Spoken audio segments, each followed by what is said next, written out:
आर्या ने किया है, अनीश ने किया है,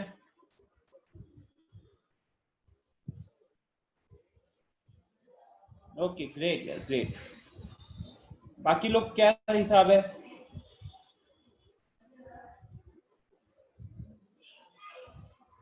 आलोक रंजन आपका होमवर्क कहाँ है?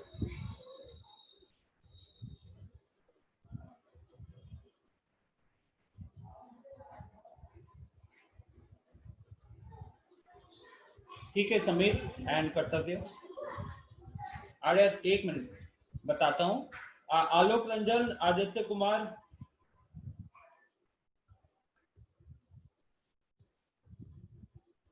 आलोक रंजन या तो रिस्पॉन्स करो या यहीं पे अभी सेशन से निकालता हूं मैं।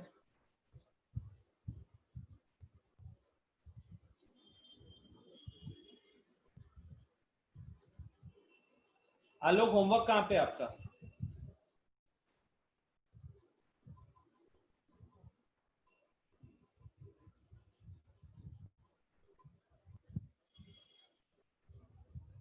Where is your homework?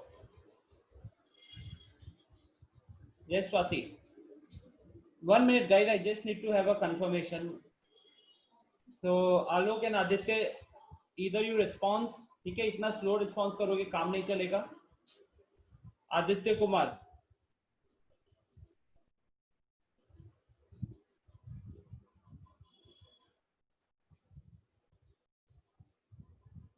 क्यों नहीं किया होमवर्क?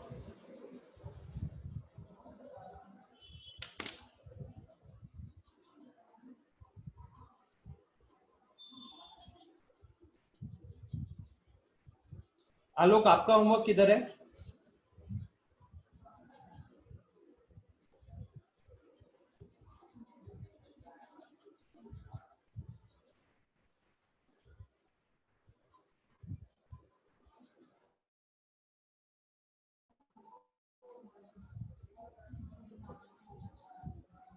उसके बाद नेक्स्ट कौन है? आशुतोष, आपने कौन से क्वेश्चंस किए फटाफट बताओ।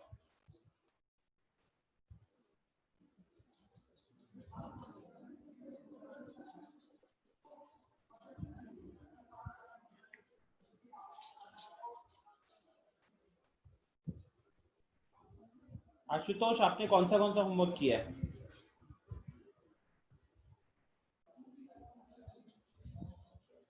1, 2 एंड 3 मतलब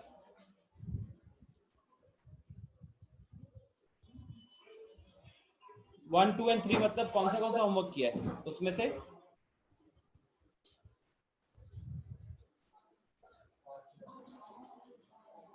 वो दोनों एक्सरसाइज ना गलती से एनसीईआरटी से बनाया, आरएस अग्रवाल से।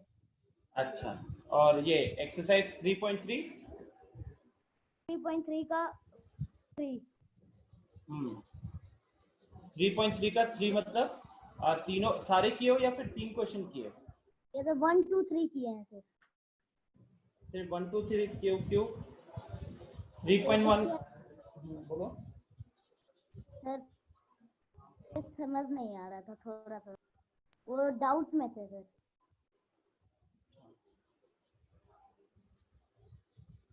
एंड शायद Ali Abbas, what is your response? अभी तक बताया नहीं आपने होमवर्क क्या किया आपने। Very good Sameer. शायद अली अब्बास, क्या किया होमवर्क आपने?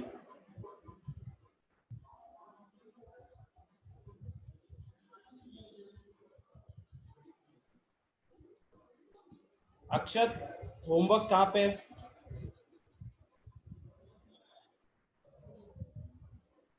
आलोक, दिस इज एन एक्सक्यूज। एक भी क्वेश्चन नहीं किया ये एक्सक्यूज है, ठीक है? एक भी क्वेश्चन नहीं करना एक्सक्यूज है।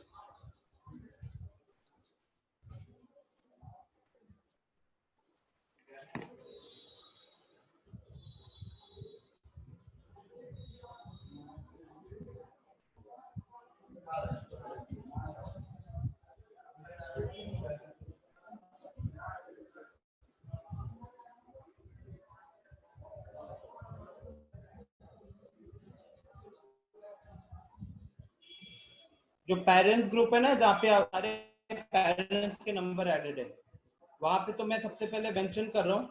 बाकी आलोक, आदित्य, आप लोगों के घर पे फोन जाएगा, ठीक है।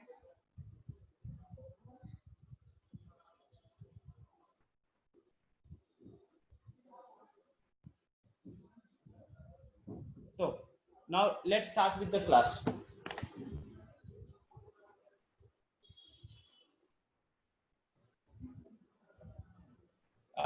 एक्सरसाइज 3.3 मेरे को 5-6 लोगों ने बताया कि उन्होंने होमवर्क किया है, तो उन 5-6 में से बताओ किस में प्रॉब्लम है। Quickly tell me in the chat box आपको कौन से क्वेश्चन में प्रॉब्लम है, हम वही डिस्कस करेंगे। And Alok and Aditya, don't even ask a single question. मैंने पूरे सेशन में आप लोगों का डाउट क्लियर नहीं करना है, नहीं आपसे पूछना आपको समझ में आया कि नहीं। This is a simple punishment for you guys.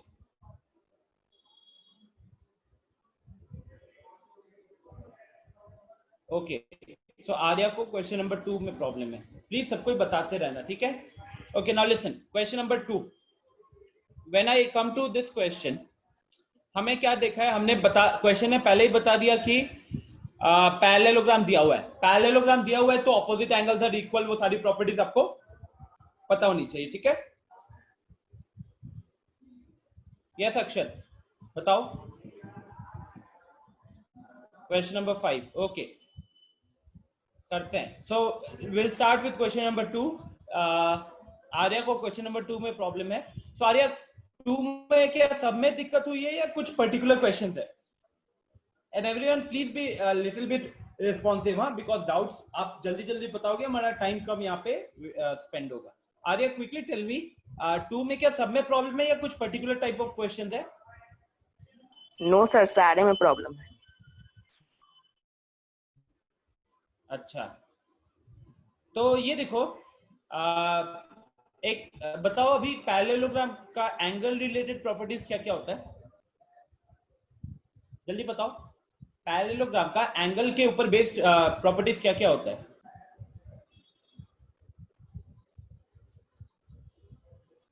Opposite angles are equal. हाँ, दूसरा?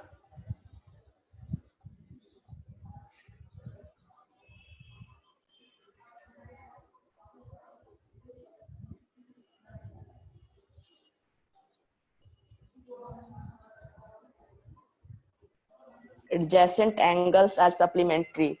Okay great. अच्छा ये बताओ, आपसे क्वेश्चन नंबर 5 वगैरह सॉल्व हो गया था, 5, 6 and all?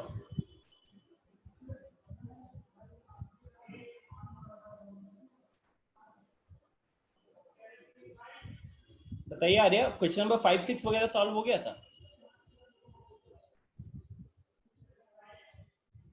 Yes sir.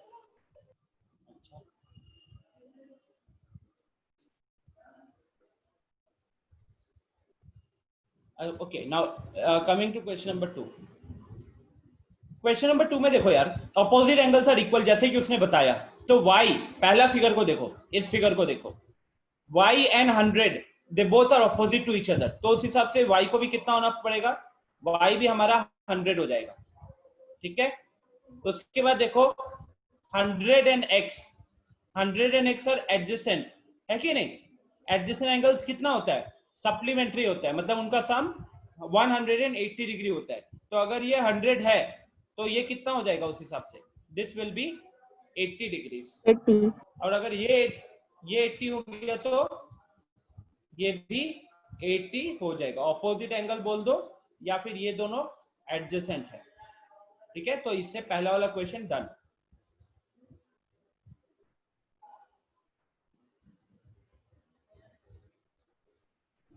Okay, second वाला, सेकेंड वाले में देखो, अगेन ये एक पैरेललोग्राम है।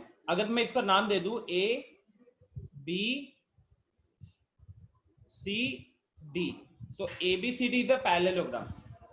तो यहाँ पे जो 50 डिग्री है, तो यहाँ पे कितना हो जाएगा, यहाँ पे हो जाएगा 130 डिग्री। कैसे?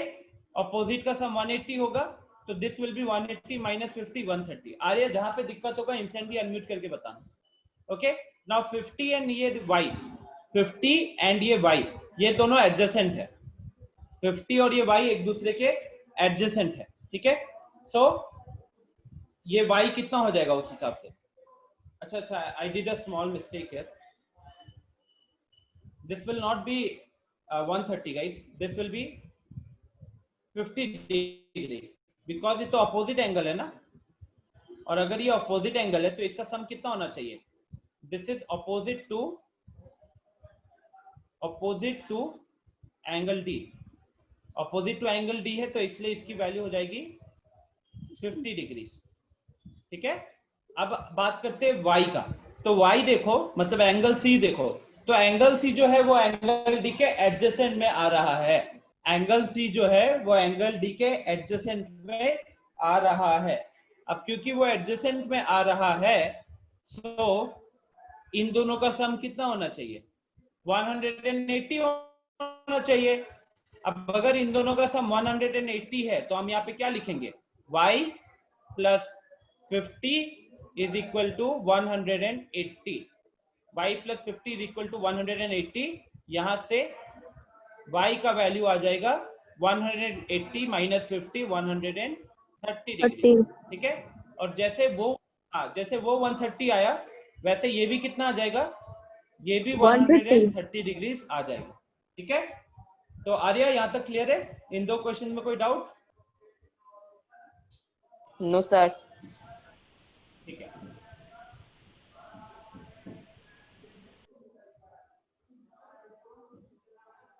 अब बात करते हैं क्वेश्चन नंबर थर्ड वाला, ठीक है। अब थर्ड वाले में देखो ये 90 डिग्री पहले ही बना के रखा हुआ है, ये 90 डिग्री पहले ही बना के रखा हुआ है, तो ये कितना हो जाएगा उस हिसाब से, ये भी हो जाएगा 90 डिग्री। कैसे, वर्टिकली ऑपोजिट एंगल, और वैसे भी अगर एक पैरेललोग्राम है, ठीक है, तो ये तो वर्टिकली ऑपोजिट एंगल हो गया हमारा 90 डिग्री। अब देखो ये 90 है, यहाँ पे 3 डिग्री दिया हुआ है, तो ये छोटा सा ट्राइंगल बन रहा है, इस छोटा सा ट्राइंगल में एंगल सम प्रॉपर्टी लगाओगे, तो यहाँ 90 डिग्री है, यहाँ पे 3 डिग्री है, तो इतना सम इनका एडिशन कितना हो गया, इसका एडिशन हो गया 93। तो 93 plus y is equal to 180, 93 plus y is equal to 180, यहां से y का वैल्यू आया 87 आ जाएगा, ठीक है। यहां से y का वैल्यू 87 आ जाएगा, तो ये मेरा y आ गया, x तो हमारा 90 निकल चुका था। अब बात करते हैं z का, क्या लगता है z का वैल्यू कितना होगा, एनीवन, कोई बताना चाहेगा z का वैल्यू कितना होगा यहाँ पे।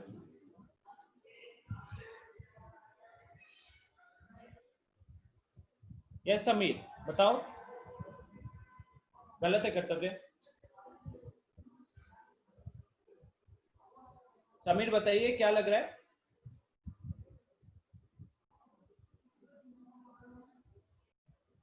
Very good Alok, very good Swati, Sameer very good. तो गाइस y एंड z की बात करें ना, y is equal to z, how, so they are alternate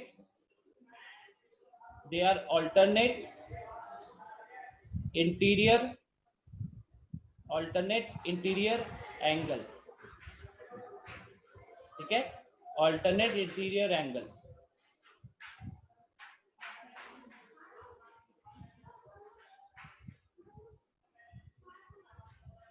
voice problem,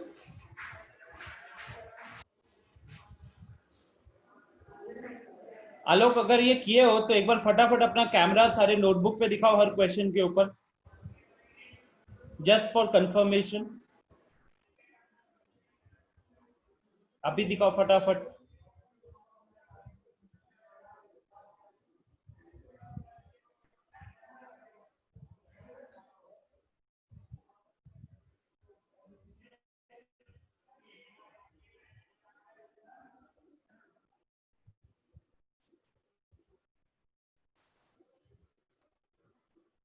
दिखाओ,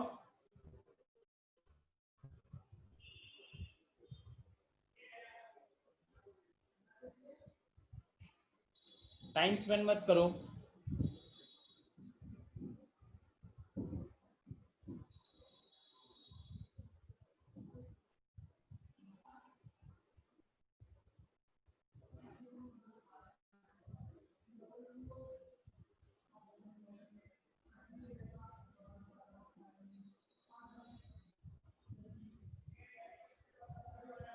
ओके गाइज, समीर का कहना है कि यहाँ पे जो 3 डिग्री दिख रहा है ना स्क्रीन पे, वो गलती से, मतलब अभी जो आप लोगों के पास बुक है शायद वो 30 डिग्री है, but doesn't matter. I hope आप लोगों को लॉजिक समझ में आ गया होगा कि angle x is vertically opposite तो 90 डिग्री।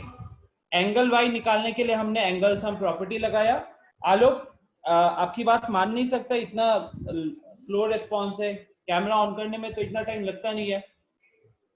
सो अब इस छोटे से ट्रायंगल में हम लगाएंगे angle sum property, and angle sum property लगाकर हमने y का वैल्यू निकाल लिया 87 डिग्री। ठीक है, अब y and z they are alternate interior, तो जितना y का वैल्यू होगा ना उतना ही z का वैल्यू होगा। अब अगर क्वेश्चन में ये 3 डिग्री के जगह पे 30 डिग्री है, 3 के जगह पे अगर 30 है, तो उस केस में y और z दोनों 60-60 हो जाएंगे।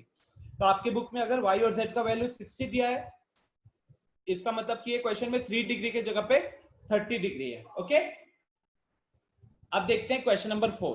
तो देखो ये तो सीधा ऑपोजिट टू ईच अदर है, ये दोनों ऑपोजिट टू ईच अदर है, तो वहां से y 80 आ गया। अब इसको देखो x, तो x इसके साथ एडजेसेंट है, तो x plus 80 is equal to 180 होगा। अब x plus 80 is equal to 180 होगा, तो यहां से x का वैल्यू आ जाएगा 100। ठीक है, अब सिमिलरली ये देखो ये भी कितना होगा, तो ये भी हो जाएगा हमारा 100 होगा। अब अगर ये 100 है तो z के साथ ये क्या फॉर्म कर रहा है, ये एक लीनियर पेयर फॉर्म कर रहा है। तो क्योंकि एक लीनियर पेयर फॉर्म कर रहा है, तो z plus 100 is equal to 180 लिखोगे, और वहां से z का वैल्यू आ जाएगा 80 डिग्री। ठीक है, वहां से z का वैल्यू आ जाएगा 80 डिग्री। तो y कैसे निकाला, 80 के ऑपोजिट था। x कैसे निकाला, तो 80 के एडजेसेंट था, तो सम 180 कर दिया। और यहाँ पे ये 100 आया, ये 100 आने का मतलब ये भी 100 आएगा, और z और ये 100 डिग्री दोनों लीनियर पेयर फॉर्म कर रहा है, तो उनका सम 180 होना चाहिए, तो वहां से आपका ये सॉल्व हो जाएगा। ठीक है, अब आते हैं लास्ट वाले क्वेश्चन पे। लास्ट वाले में फिर से यही लॉजिक है। आर्या देखो, this is extremely poor because opposite angles are equal, आप खुद बोले हो, और हर क्वेश्चन में ऑपोजिट एंगल्स का कॉन्सेप्ट लग गया है। ये तो एटलीस्ट इतना तो आपका आंसर करना आना चाहिए था। तो y is equal to 112 degrees हो गया। नाउ अब y अगर 112 हो चुका है, तो आप इस छोटे से ट्रायंगल को अगर देखोगे, तो इस छोटे से ट्रायंगल, ये वाला ट्रायंगल की बात कर रहा हूं। ठीक है, अब ये वाला ट्रायंगल में क्या है कि एक है 112, एक है 40 और एक है x। तो यहाँ पे एंगल सम प्रॉपर्टी लगाओगे, 112 प्लस 40 प्लस x, ये तीनों का सम कितना होना चाहिए, ये तीनों का सम होना चाहिए 180 डिग्री। तो यहां से भी आपको x का वैल्यू पता चल जाएगा, यहां से भी आपको x का वैल्यू पता चल जाएगा। ये हो रहा है 152, तो x का वैल्यू यहां से 28 डिग्रीज आ जाएगा। ठीक है, तो x 28 आ गया, तो angle z and angle x ये दोनों इक्वल होंगे। क्यों, alternate interior angles, alternate interior angles. ठीक है, ये ऑल्टरनेट इंटीरियर एंगल्स है, सो इसीलिए इनकी वैल्यू इक्वल रहेगी। तो 112 प्लस 40 प्लस x 180 हो गया। फिर से रिपीट करो, y इज अपोजिट टू 112, तो वहां से y का वैल्यू 112 आ गया। अब y वाला जो ट्रायंगल है, तो y वाला ट्रायंगल में एक वैल्यू 112 है, एक वैल्यू 40 है, एक वैल्यू x है, इन तीनों का सम 180 डिग्रीज हो गया। वहां से x का वैल्यू आ जाएगा कुछ, और x और z जो है वो अल्टरनेट इंटीरियर है, तो इसीलिए इनकी वैल्यू इक्वल होगी। तो this is how you will solve question number 2। Okay, now अगला डाउट बताइए फटाफट, किसमें प्रॉब्लम है।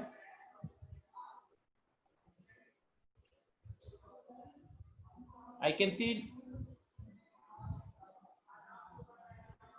अनीश को 8, 9, 10, 12, स्वाति को 7 से है, तो 7 क्वेश्चन नंबर 7 से पहले 7 में प्रॉब्लम है कर्तव्य को क्वेश्चन नंबर 5 में प्रॉब्लम। सर, 7 में प्रॉब्लम है। हाँ, अच्छा ठीक है, ठीक है, ओके।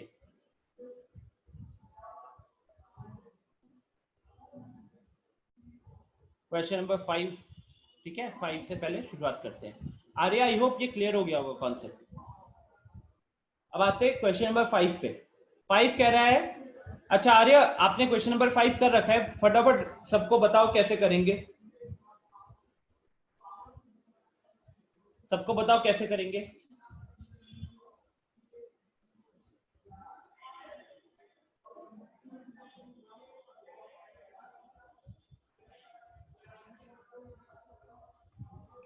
Hello. हाँ आर्य बोलो। Yes, sir. Sir, let the ratio be 3x and 2x. Let the angles with 3x and 2x बोलेंगे, ठीक है। No, okay, sir. हाँ 3x plus 2x is equal to 360. 360, okay. Yes, sir. लेकिन गलत हो उस गया ना, यहाँ से एंगल तो वैल्यूज आपके गलत आ जाएंगे। Yes sir. सर ये सर आंसर सर आ रहा है सर मेरा 260 एंड 144, वो सर उसको सर मल्टीप्लाई करे सर 3x और 2x से। 1 मिनट।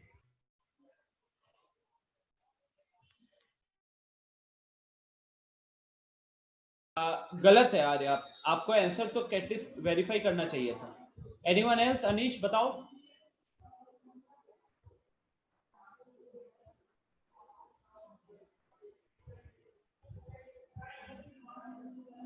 समीर मैं देख रहा हूं, मैं आपसे पूछ नहीं रहा हूं, मेरे को पता है आप कर लोगे।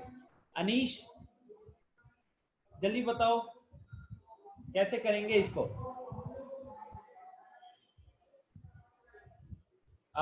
या तो ऐसे ही बता दो अनीश, खाली बता दो स्टार्टिंग स्टेप क्या है। 3k and 2k the angles, okay 3k थोड़ा and 2k with the angles of Anish थोड़ा सा आपके वहां पे ना आई थिंक नेट का इशू है, तो हमें थोड़ा सा वॉइस जो है अच्छे से सुनाई नहीं दे रहा, बट आई होप आपने सही किया होगा, आई नो। सो मैं यहाँ पे सॉल्यूशन डिस्कस करता हूँ। So guys the ratio is given as 3:2। Now linear equations chapter में हमने ऐसे रेशियोज को बहुत अच्छे से डील किया हुआ है।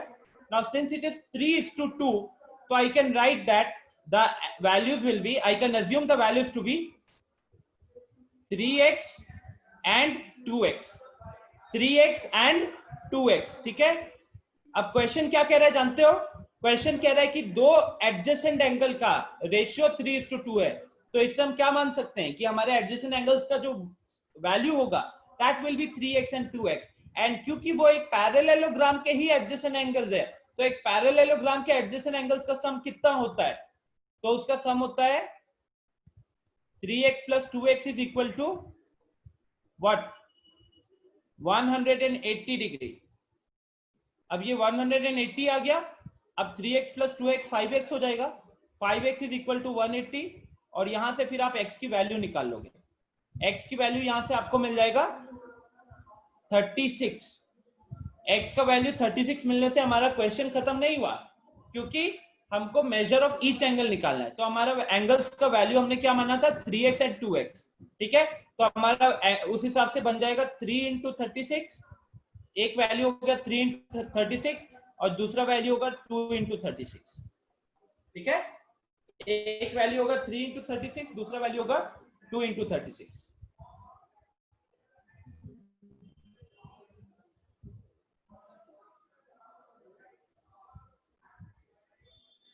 Next, question number 6. Sorry, question number 7, right? So the adjacent angles, the adjacent figure. अच्छा, तो मैं ना ये सारा रब कर देता हूँ। आई होप अगर किसी को कुछ नोट भी करना, स्क्रीनशॉट ले लो, बाद में कर लेना। स्क्रीनशॉट ले लो, बाद में कर लेना। मैं नीचे जा रहा हूँ क्वेश्चन नंबर 7 करने के लिए, ठीक है। So I'm erasing everything.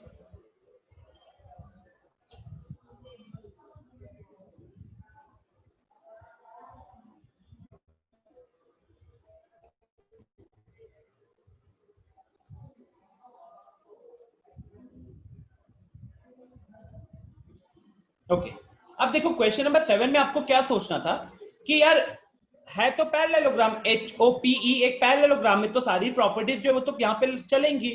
अब देखो ये 70 डिग्री आया है, ये 70 डिग्री आया है, तो ये कितना होगा? ये कितना हो जाएगा? This will be 110 degrees. this will be 110 degrees. क्या लॉजिक है? So the logic is very clear. This will be linear pair form कर रहा है तो दोनों का सम 180 होना चाहिए. अब देखो ये जैसे ही 110 आ गया तो ये किसके ऑपोजिट में है? x के ऑपोजिट में है. तो उस हिसाब से मेरा x भी कितना हो जाना चाहिए? x भी मेरा 110 डिग्रीज हो जाना चाहिए. ठीक है, x भी 110 हो जाना चाहिए. अब देखो x 110 आ गया, ये हमको 40 दिया हुआ है. अब अगर ये 40 दिया हुआ है तो y का वैल्यू भी 40 हो जाएगा. कैसे? They are alternate interior angles. यहां पे लिखेंगे y is equal to 40 degrees. क्या लॉजिक है? तो ब्रैकेट में लिख देता हूं ऑल्टरनेट इंटीरियर एंगल्स. ठीक है,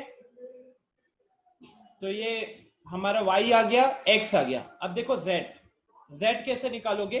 तो z वाला जो ट्रायंगल है उस ट्रायंगल में एक एंगल यहाँ पे है O पे, एक एंगल यहाँ पे है P पे और z हमारा h पे है. तो हम एंगल सम प्रॉपर्टी लगाएंगे. z प्लस 110 प्लस 40 इज इक्वल टू 180. ठीक है, तो यहां से मेरा z का वैल्यू आ जाएगा 30 डिग्रीज. बिकॉज 110 प्लस 40 इज 150. 150 को राइट साइड भेजोगे minus 150. 180 minus 150 will give you 30 degrees. ठीक है, so done. This is my answer for x, y and z. Is it clear? कोई दिक्कत है किसी को? प्लीज बताइए.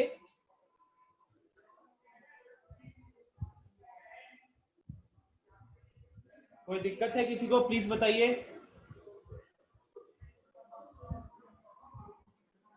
आया लॉजिक समझ में?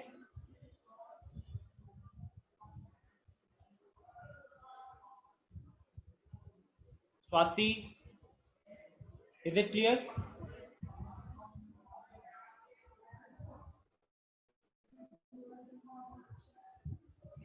Swati, this was your question. Okay, done. Swati का response आ गया. Now, let's look into question number 8. Question number 8 में क्या है कि ये दोनों फिगर्स, ये वाला और ये वाला, ये दोनों पैरेललोग्राम दिया हुआ है. हमको x और y निकालना है. अब इक्वेशन बनेगा गाइस. देखो अभी तक हम एंगल्स के साथ डील कर रहे थे. कोई बताएगा कि साइड्स का रिलेटेड क्या होता है? आशुतोष मुझे ये बताओ कि एक पैरेललोग्राम में साइड से रिलेटेड क्या प्रॉपर्टी होती है? Opposite sides are equal. हाँ, opposite sides are equal, right. तो यहाँ पे हम वही चीज, एडजेसेंट साइड्स का तो कुछ है ही नहीं logic. Opposite sides are equal and diagonals के बारे में कुछ होता है, बताओ. Sides are parallel. नहीं, opposite sides are equal and parallel. What about diagonals? Bisect each other. शायद. Bisect each other, right? So अब यहाँ देखो, पहला वाला फिगर में देखो, पहला वाला फिगर में कोई तो डायगोनल है ही नहीं. सिर्फ हमको क्या देखना है? 3y माइनस 1 के ऑपोजिट में क्या है? 26. तो आपका एक इक्वेशन क्या बनेगा उस हिसाब से? 3y minus 1 is equal to 26. ठीक है, अब यहां से आप अपना y इजीली निकाल सकते हो. 27/3 9 आ जाएगा. ठीक है, अब देखो फिर gs को देखो. gs is equal to un. gs is equal to un because they are opposite sides. तो उस हिसाब से 3x कितना हो जाएगा? 3x will be equal to 18. अब अगर 3x इक्वल टू 18 हो जाएगा तो x हो जाएगा 18/3 हो गया 6. ओके, तो हमारा फाइनली यहाँ पे x का वैल्यू भी आ गया और y का वैल्यू भी आ गया. ठीक है, आते हैं सेकंड क्वेश्चन. तो सेकंड क्वेश्चन में देखो साइड्स पे हमको जो भी वैल्यू दिया हुआ है ना, वो साइड्स का नहीं दिया है, सारा वैल्यू डायगोनल का दिया है. तो यहाँ पे क्या प्रॉपर्टी लगेगा जो अभी आशुतोष ने बोला? Second property, diagonals bisect each other. Bisect each other का मतलब क्या है? If I assume that this point is O, if I assume that this point is O, then OS is equal to OU.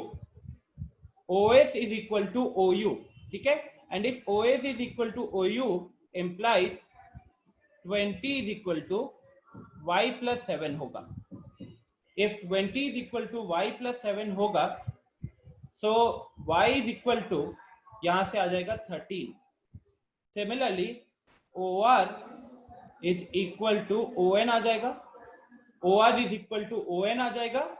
तो यहां पे भी देखोगे तो यहां पे इक्वेशन बनेगा 16 is equal to x plus y। अब y का वैल्यू ऊपर से यहां पे पुट करेंगे हम, तो 16 is equal to x plus 13, because y का वैल्यू 13 हमने ऑलरेडी ही मिल गया है। तो यहां से फाइनली हमारा x का वैल्यू आ जाएगा 16 माइनस 13, जो कि हो जाएगा 3। तो हमारा इस क्वेश्चन का आंसर रहेगा 3।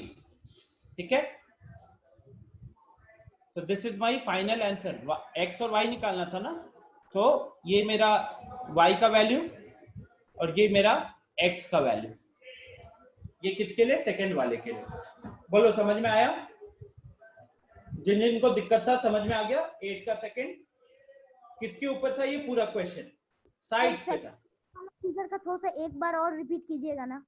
ओके, देखो जो डायगोनल बाइसेक्ट ईच अदर का मतलब क्या है कि ये O जो है ना वो US या O जो है वो SU का भी मिड पॉइंट होगा और RN का भी मिड पॉइंट होगा। मिड पॉइंट होने का मतलब क्या है कि OS is equal to OU रहेगा, OS is equal to OU रहेगा। ठीक है, बाइसेक्ट ईच अदर का मतलब क्या होता है कि वो दोनों का मिड पॉइंट है, दोनों का मिड पॉइंट। तो अब जैसे SQ हमारा एक डायगोनल है, उस डायगोनल का मिड पॉइंट है O, तो SO और OU दोनों बराबर होंगे।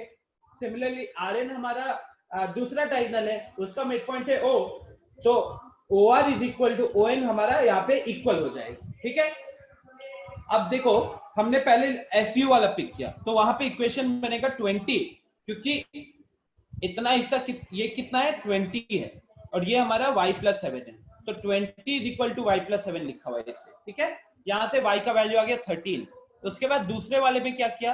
ये 16 और ये x प्लस y, ये दोनों एक दूसरे के साथ होने चाहिए है इक्वल, तो 16 is equal to x plus y किया, वहां से हमारा x का वैल्यू आ गया 3।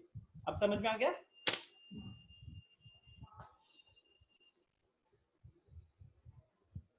Is it okay now?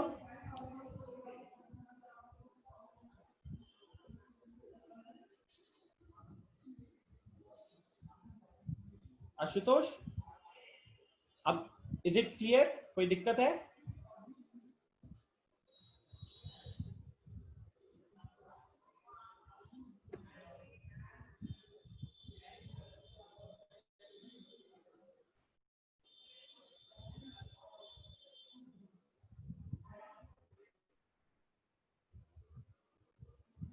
Okay, सो आगे बढ़ते हैं फिर। ठीक है आशुतोष, एक बार रिस्पॉन्ड करो, कंफर्मेशन नहीं मिला। आई होप ये समझ में आ गया होगा। ठीक है, नेक्स्ट आप लोगों को क्वेश्चन नंबर 9 में दिक्कत है। 9 में क्या दिया हुआ है? 9 में दिया हुआ है कि RISE, तो मैं एक काम करता हूं, उसको एक कलर से वो कर देता हूं, RISK। तो इसको एक पैरेललोग्राम बोला हुआ है क्वेश्चन ने। ठीक है, दूसरा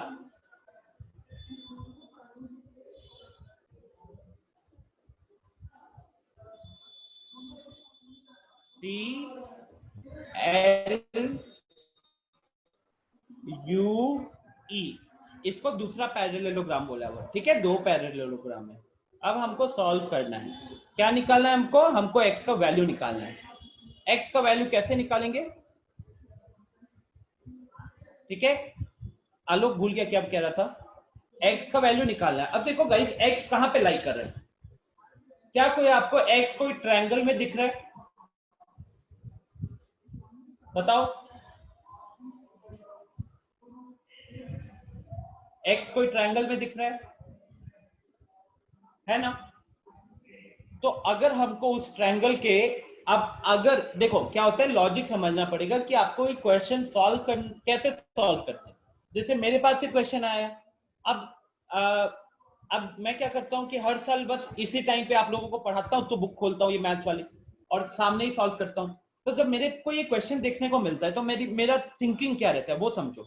मैंने देखा कि एक बड़ा फिगर है, बड़ा फिगर में दो पैरेललोग्राम एक साथ मर्ज किया हुआ एक तरीके से, और उसमें मुझे x का वैल्यू निकालना है। अब यहाँ जो x की वैल्यू मेरे को निकालनी है, ठीक है, यहाँ जो x की वैल्यू मुझे निकालनी है। अब x डायरेक्टली तो निकलेगा नहीं, x जो है वो एक ट्रायंगल का पार्ट है, और वो ट्रायंगल कौन सा है, तो द ट्रायंगल इज EOS। मान लो कि अगर इसको मैं O लगा देता हूं, इसको मैं पॉइंट को O मान देता हूं, तो ट्रायंगल EOS का वो एक एंगल है। अब डायरेक्टली तो इसको निकालना मुश्किल होगा, जैसे मैं बार बार कह रहा हूं, तो हमारा कोशिश क्या होना चाहिए, हमारा कोशिश होना चाहिए कि हम उस ट्रायंगल के बाकी दो, ठीक है आलोक, उस ट्रायंगल के बाकी दो, उस ट्रायंगल के बाकी दो एंगल्स का वैल्यू किसी तरीके से निकाल लें, ठीक है, उस ट्रायंगल के बाकी दो एंगल्स को किसी तरीके से निकालेंगे। यही हमारा टारगेट होना चाहिए, तभी जाकर हमारा काम बनेगा। बात समझ में आ रही है क्या? टेल मी यस और नो गाइस। x जो है वो EOS ट्रायंगल का पार्ट है, तो O पे x है। अगर हम किसी तरीके से एंगल E और एंगल S निकाल लेते हैं उस ट्रायंगल का, तो हमारा x बहुत इजीली निकल जाएगा, ठीक है। तो अब आपका पूरा थिंकिंग किस में होना चाहिए, पूरा थिंकिंग होना चाहिए कि उस ट्रायंगल के बाकी दो चीजों को, बाकी दो पार्ट्स को हमें सॉल्व करना है, ठीक है, बाकी दो पार्ट्स। सो अब देखिए,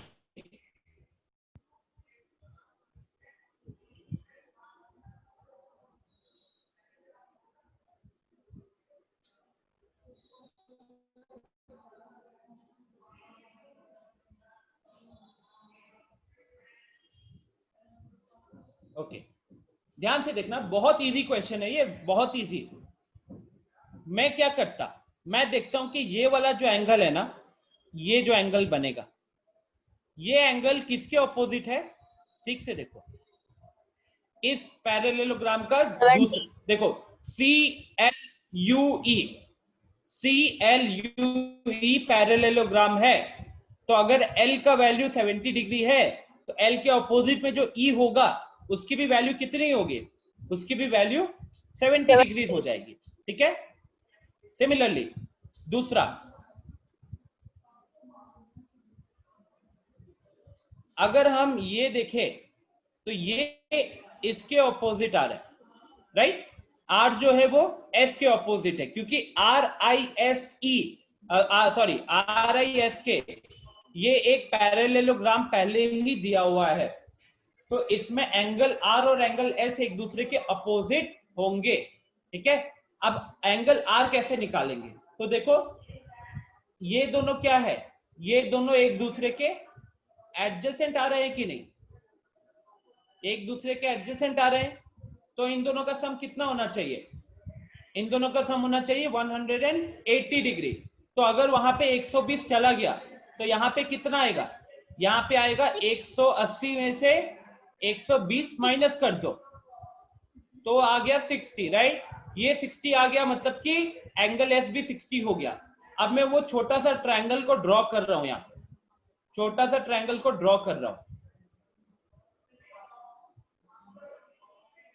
अब इस छोटे से ट्रायंगल में ये E था, ये S था और ये O था, यहां पे तो हमारा X है, यहां पे वैल्यू कितनी है, तो ये हमने देख लिया 70 है, यहां पे वैल्यू कितना है, तो ये हमने निकाल लिया कि 60 है।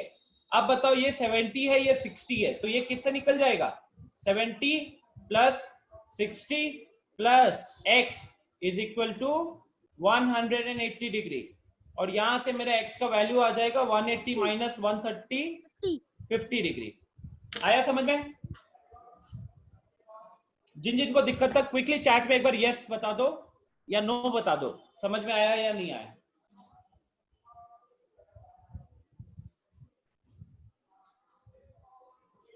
एकदम सिंपल सा क्वेश्चन था, बात समझ में आ रही है। The entire question was focused on उस ट्रायंगल का x को छोड़कर बाकी दो एंगल्स कैसे निकालेंगे, और क्योंकि पैरेललोग्राम दिया था, तो या तो अपोजिट एंगल का कॉन्सेप्ट लगता या एडजेसेंट एंगल का कॉन्सेप्ट लगता। एक पैरेललोग्राम वाले में अपोजिट लगा, दूसरे में एडजेसेंट लगा। सो आई होप यह आप सबको समझ में आ गया होगा, ठीक है। चलो नेक्स्ट, मैं ये रब कर रहा हूं फिर, ठीक है। क्लियर करो ड्राइंग। यहाँ पे रिस्क को लिखा हुआ क्या? Risk and clue. हाँ, वो रिस्क एंड क्लू दिया ना, RAS के। अब रिस्क मतलब कि ये RISK, तो ये एक पैरेललोग्राम है, और क्लू तो CLUE, ये हमारा दूसरा पैरेललोग्राम था। दोनों को एक ही में मर्ज किया हुआ है, ठीक है ना? ठीक है सर। हाँ, अब अगला क्वेश्चन बताइए। नहीं समीर, ये होता नहीं है, सिर्फ opposite sides are equal and diagonals bisect each other, adjacent sides equal नहीं होते, ठीक है? एडजेसेंट साइड इक्वल होने पे वो स्क्वायर बन जाएगा या रोम्बस बन जाएगा। ओके, 9 हो गया। इसके बाद भी कोई प्रॉब्लम है क्या?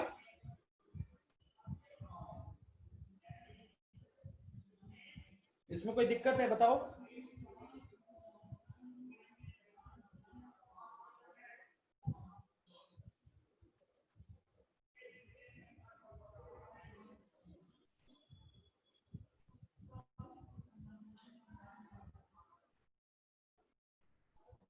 Eleven and 12, okay.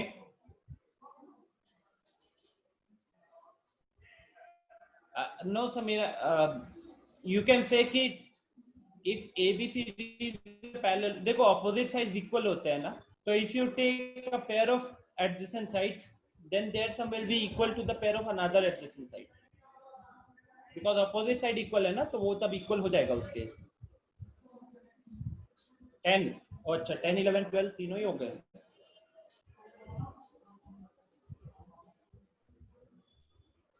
Okay, now question number 10 की बात करते हैं। Explain how this figure is a trapezium. So Anish, quickly tell me what is the property of a trapezium. What is the property of a trapezium?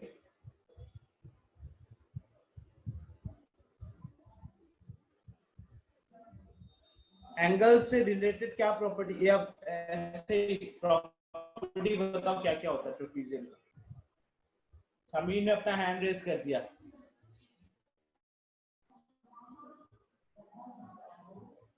आपने notice किया होगा तो सारे questions में एक ही सिमिलैरिटी है, और सिमिलैरिटी ये है कि जब तक हम प्रॉपर्टी नहीं यूज करते हमसे क्वेश्चन सॉल्व नहीं हो सकता। हर क्वेश्चन में हर स्टेप में प्रॉपर्टी यूज हो रहा है। अनीश, इतना टाइम क्यों लग रहा है? कर्तव्य, I think there is some internet issue from your side, because except you no one is having that voice issue.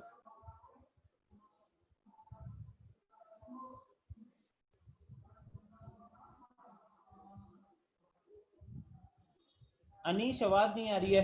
Sameer, एक काम करो, आप बताओ।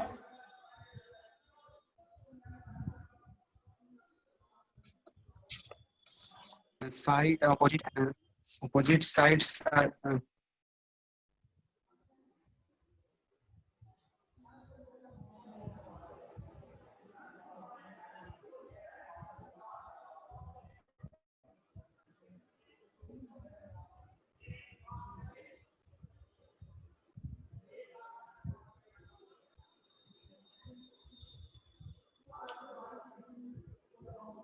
ठीक है, देखो मैं क्या करता हूँ, I'll just help you guys, don't worry.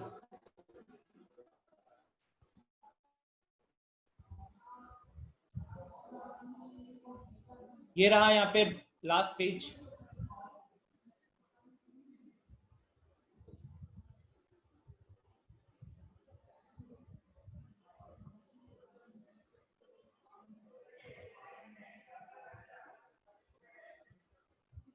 Okay, so they have not given anything for trapezium at the end, but I hope you guys remember that in the last class I have clearly told that in a trapezium, one pair of opposite sides are parallel and the other pair is non-parallel. Okay, one pair of opposite sides are parallel. Okay, let me write it. तो property होती है one pair of opposite sides are parallel and the other pair is non-parallel, and the other pair is non-parallel. ठीक है, मतलब diagram से अगर समझे तो इसका शेप होता है कुछ ऐसा।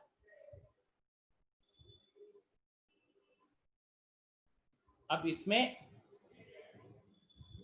ये जो रहेगा ये इसके साथ पैरेलल रहता है, ठीक है। तो इस केस में अगर बात करें तो AB is parallel to CD, AB is parallel to CD, and जो दूसरा है ना वो उसे कहते हैं हम नॉन पैरेलल साइड्स, उसे कहते हैं हम नॉन पैरेलल साइड्स, ठीक है। इसी प्रॉपर्टी का यूज होगा यहाँ पे क्वेश्चन नंबर 10। तो क्वेश्चन नंबर 10 कह रहा है कि explain how this figure is a trapezium. अब अगर हमको ये प्रूफ करना है कि ये ट्रेपीजियम है तो हमको ये शो करना पड़ेगा कि इसका one pair of opposite sides parallel है, one pair of opposite sides parallel है। अब आप बताओ, हमें पता है कि अगर दो लाइंस पैरेलल होती हैं, ये हो गया प्रॉपर्टी, फिर से अगेन प्रॉपर्टी बेस्ड क्वेश्चन आ गया। हमें पता है कि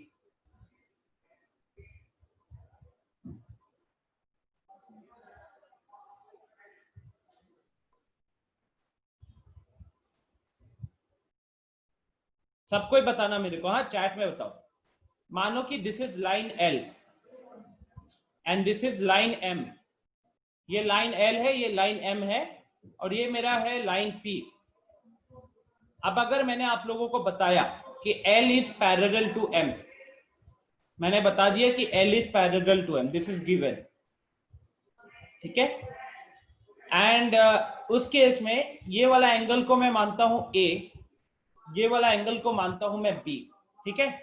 तो क्या आप बता सकते हो angle A plus angle B कितना होगा?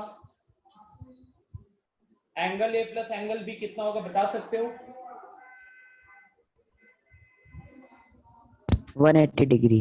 रीजन बताओ, क्या किस रीजन से है?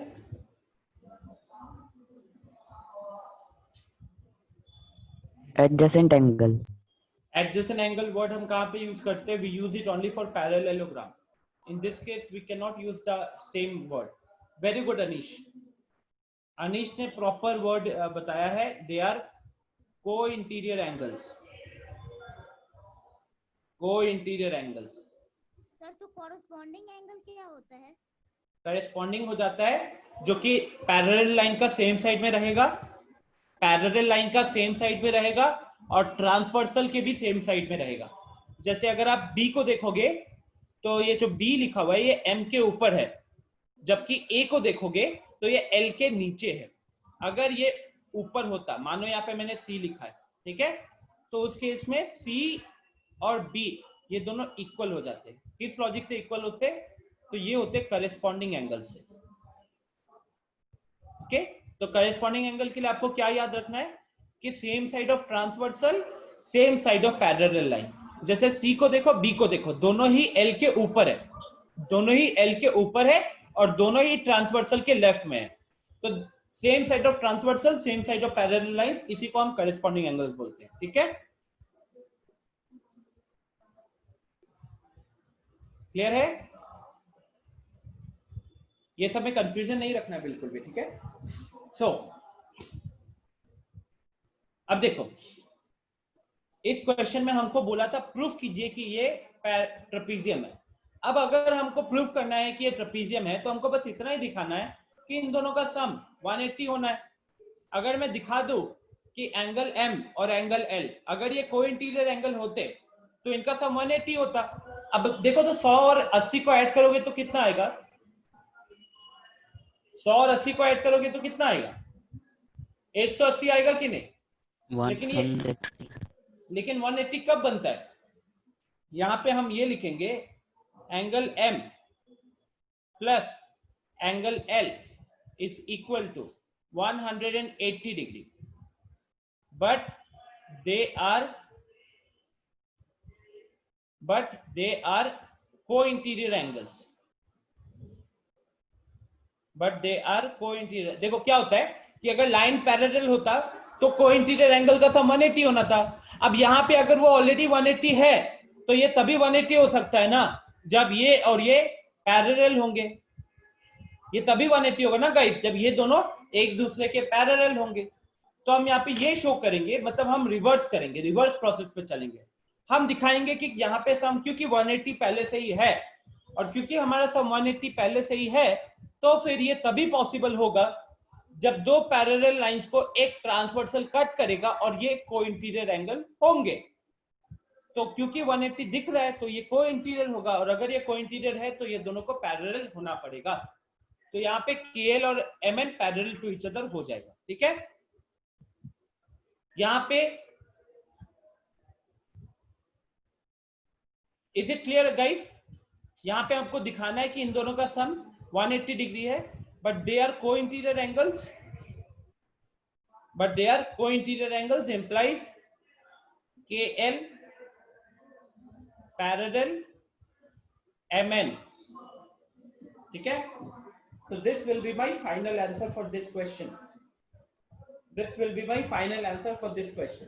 Talking about question number 11. So in question number 11 I need to find out angle C, and I have what is given to me. It is given that this line AB is parallel to CD. AB is parallel to CD is already given to me. So what I can do is अगर ये 120 है मेरे को निकालना है angle C, तो guys ये दोनों एंगल क्या होंगे? एंगल B और एंगल C क्या होंगे बताओ फटाफट।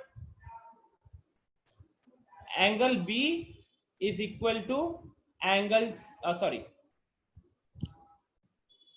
angle B plus angle C is equal to 180 degree. 80 degree क्या यहाँ पे क्या लिखोगे?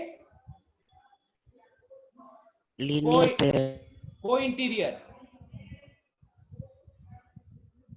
Co-interior angle. लीनियर पेयर ना सेम लाइन के दो साइड में होती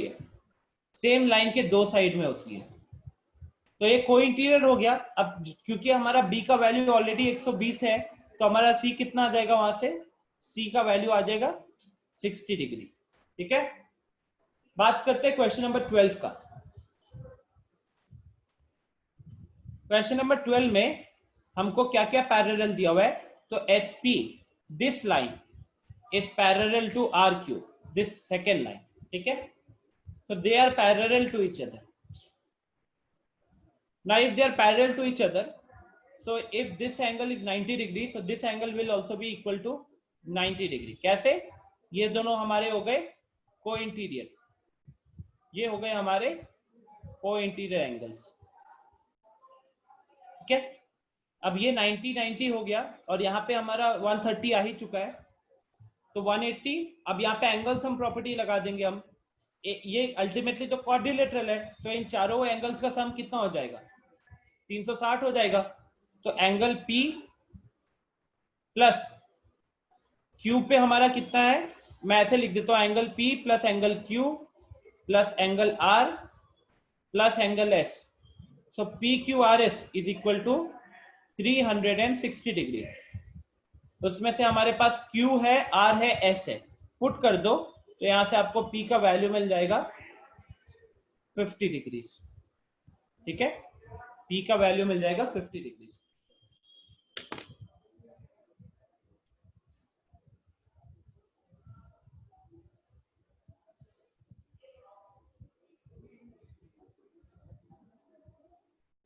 डन। जिसको भी क्वेश्चन है प्लीज अनम्यूट करके पूछे, जिसको भी डाउट है क्वेश्चन है प्लीज अनम्यूट करके पूछे। Co-interior angle, supplementary angle. अच्छा देखो गाइस, यस समीर, मैं एक बार ना आप लोगों को कोइंटीरियर क्या होता है, सप्लीमेंट्री क्या होता है, इसके ऊपर एक छोटा सा डिस्कशन करता हूं क्योंकि मैं देख सकता हूं कि बहुत सारे स्टूडेंट्स को इसमें कंफ्यूजन है।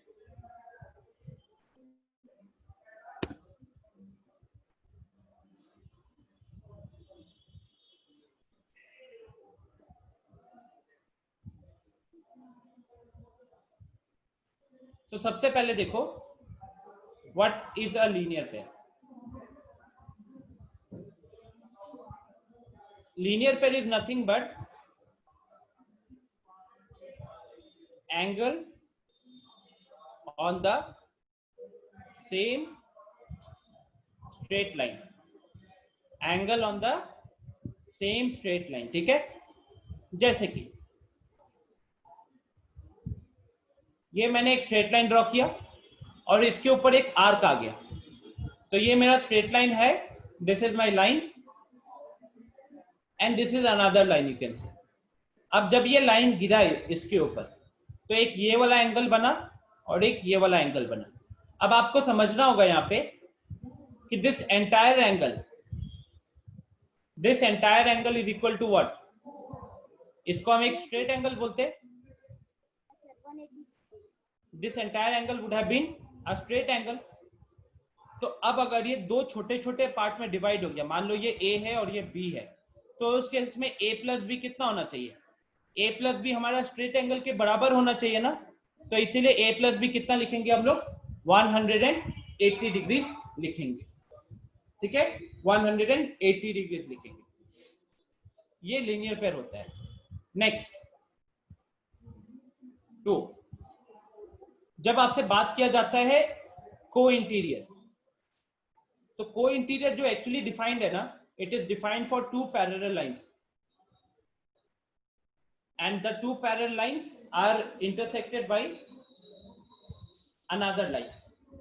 तो यहां पे क्या क्या चीजें हमको नोट करके रखना होता है वो देखो। तो दिस इज मान लो line L, this is line M, तो L is parallel to M, most important. Now when, और इसको नाम दे दो लाइन T। तो जब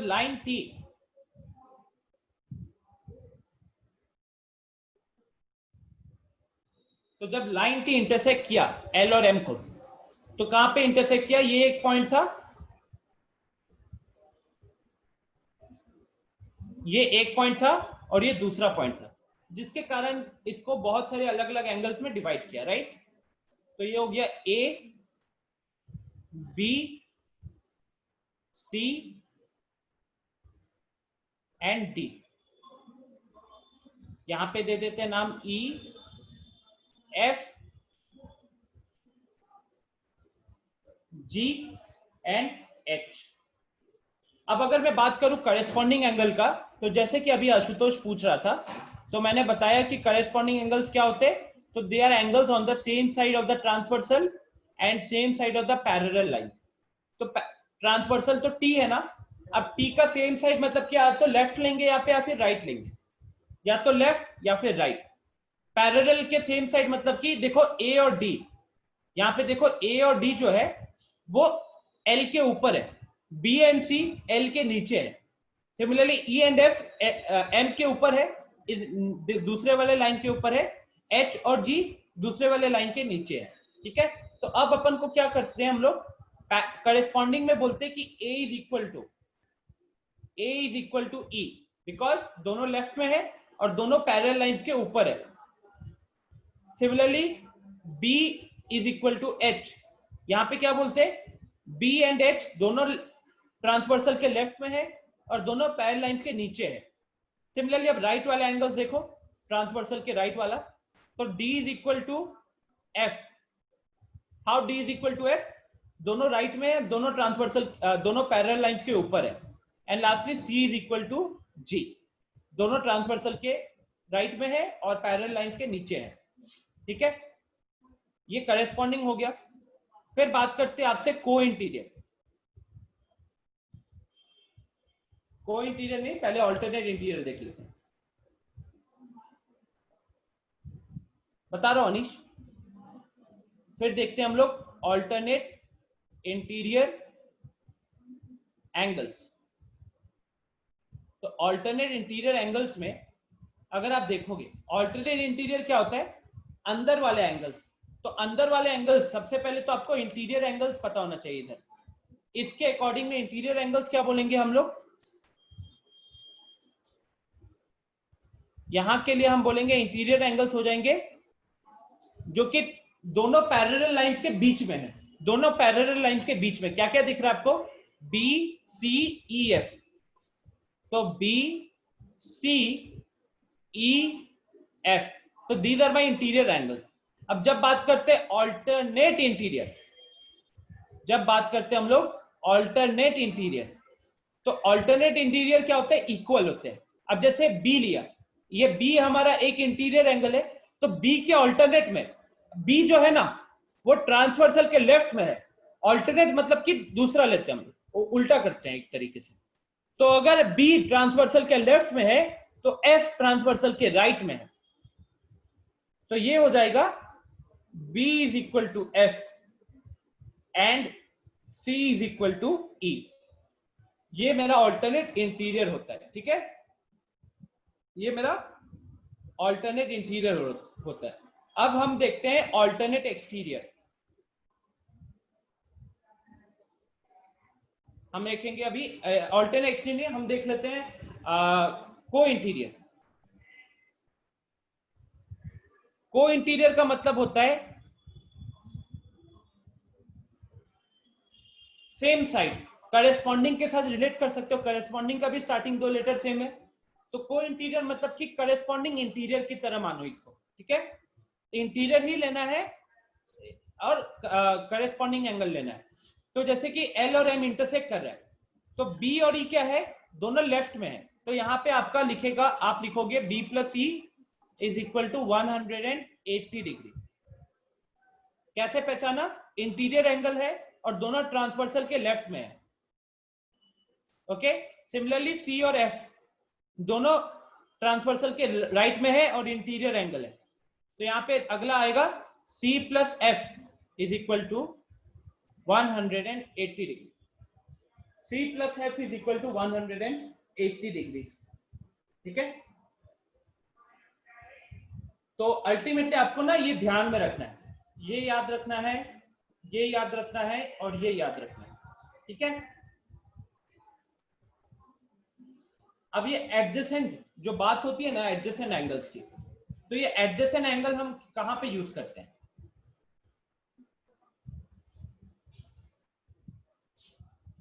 तो एडजेसेंट एंगल हम यूज करते हैं पैरेललोग्राम में।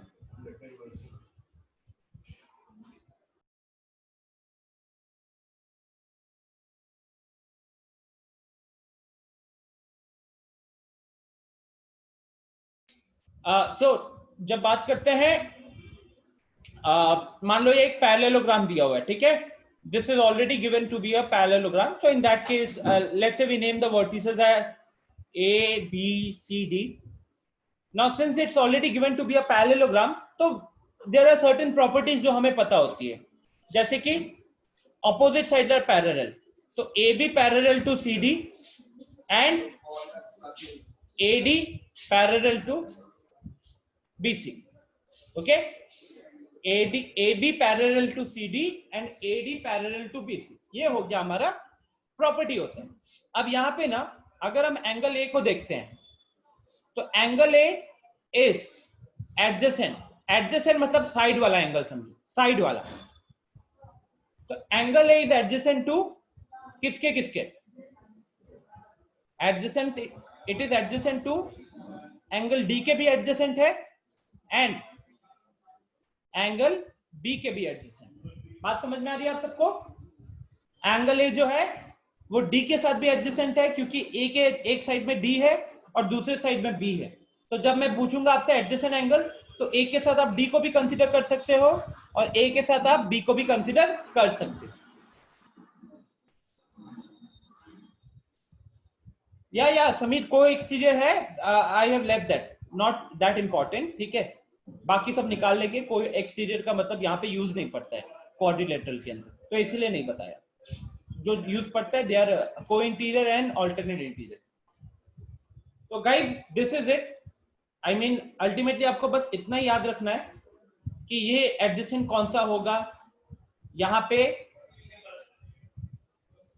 लीनियर पेयर का मतलब क्या होता है, और अगर दो पैरेलल लाइंस को एक ट्रांसवर्सल, तीसरा लाइन इंटरसेक्ट कर रहा है, transversal is nothing but another line which is intersecting two parallel lines. In this case L is parallel to M and T is intersecting it, and when T is intersecting it, it is dividing the parallel lines into 8 angles, 8 different angles. ठीक है? And उसी में कुछ corresponding होते हैं, कुछ co-interior होते हैं, कुछ alternate interior होते हैं. Okay?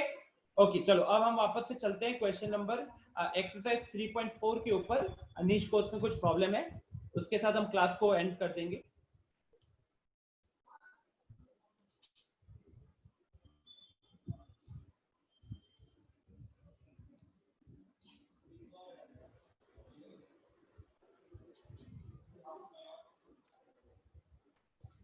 सो अनीश को एक्सरसाइज 3.4 में क्वेश्चन नंबर 6 में प्रॉब्लम है.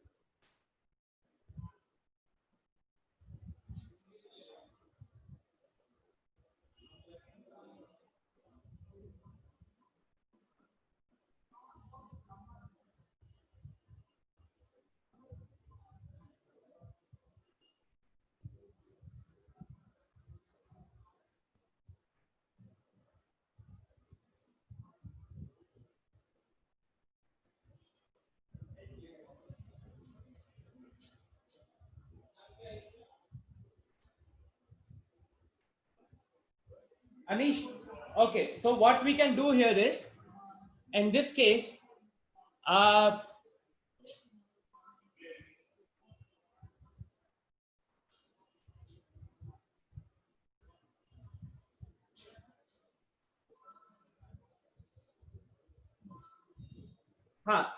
तो अनिश इसमें जानते हो क्या रीजन दे सकते हो? मैं रीजन समझा देता हूँ. ABC is already a right angle triangle. ABC is already a right angle triangle. ठीक है? And if ABC is already a right angle triangle, और अगर AC पे देखो डॉटेड लाइंस बनाकर एक और ट्रायंगल बना दिया गया, राइट एंगल ट्रायंगल, तो उस केस में फिर ये ABCD क्या हो जाएगा? This will become a perfect rectangle. And when this becomes a perfect rectangle, so O will be the midpoint of both the diagonals. Now rectangle is a parallelogram, and we know that in a parallelogram the diagonals bisect each other. So in this case the diagonals AC and BD are bisecting at O. Okay, so O will be the midpoint of AC as well as BD. Okay, O will be the midpoint of AC and BD.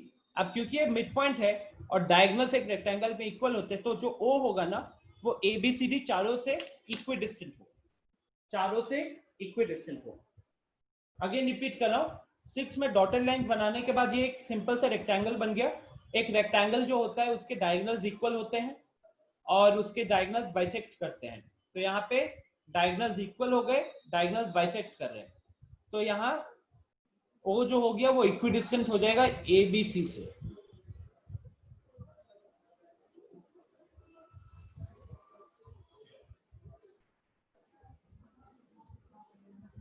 ठीक है, बस इतना ही, और कुछ नहीं है. Moreover they will not ask you this type of question. So और 3.4 में किसी को कोई प्रॉब्लम है क्या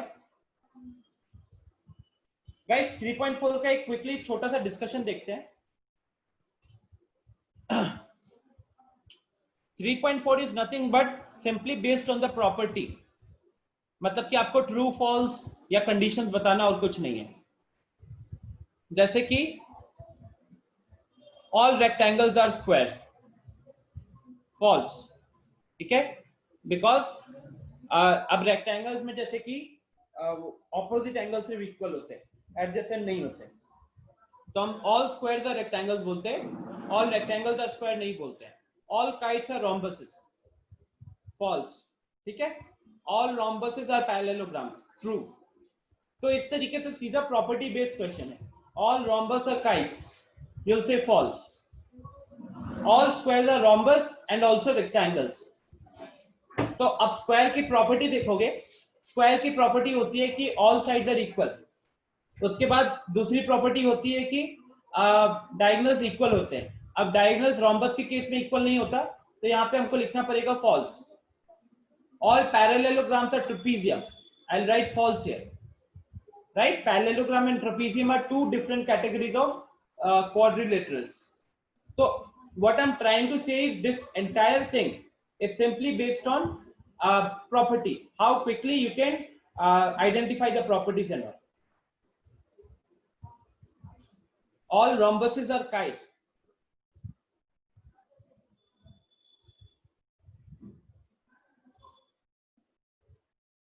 all rhombuses are kites. This will be true यार, सारी प्रॉपर्टी मैच करती है.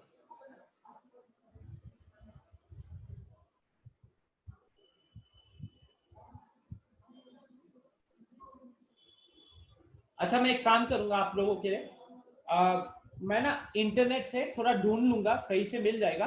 इंटरनेट से मैं इस चैप्टर का सॉल्यूशन फाइल आप लोगों के ग्रुप पे शेयर कर दूंगा. तो इससे क्या होगा ना कि क्वेश्चन का राइटिंग भी कैसे, आप जैसे आपको दिक्कत होती है बहुत बार कि सर इसको एग्जैक्टली लिखेंगे कैसे, लॉजिक समझ में आ गया. मैंने भी क्लास में बहुत सारे क्वेश्चन डिस्कस किए, बट स्टिल मैं सजेस्ट करूंगा एक सॉल्यूशन फाइल आप लोगों के ग्रुप पे शेयर कर देता हूं. आप उस सॉल्यूशन फाइल को देखना, हर क्वेश्चन के लिए उसने क्या लिखा हुआ है सॉल्यूशन, वहां से आपको लिखने का आदत हो जाएगा. ठीक है, सब्जेक्टिव एग्जाम्स में कैसे करोगे वो क्लियर हो जाएगा.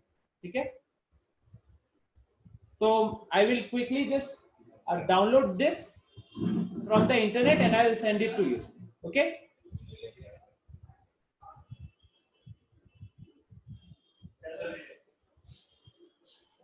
ठीक है everyone. So thank you and the topic is over. मैं solution file आप लोगों के ग्रुप पे सेंड करता हूँ. Still if you find any problem group पे, हमारे व्हाट्सएप ग्रुप पे आप क्वेश्चन सेंड कर सकते हो. ठीक है, so thank you everyone. मिलते हैं अगली क्लास में. बाय. Bye, sir.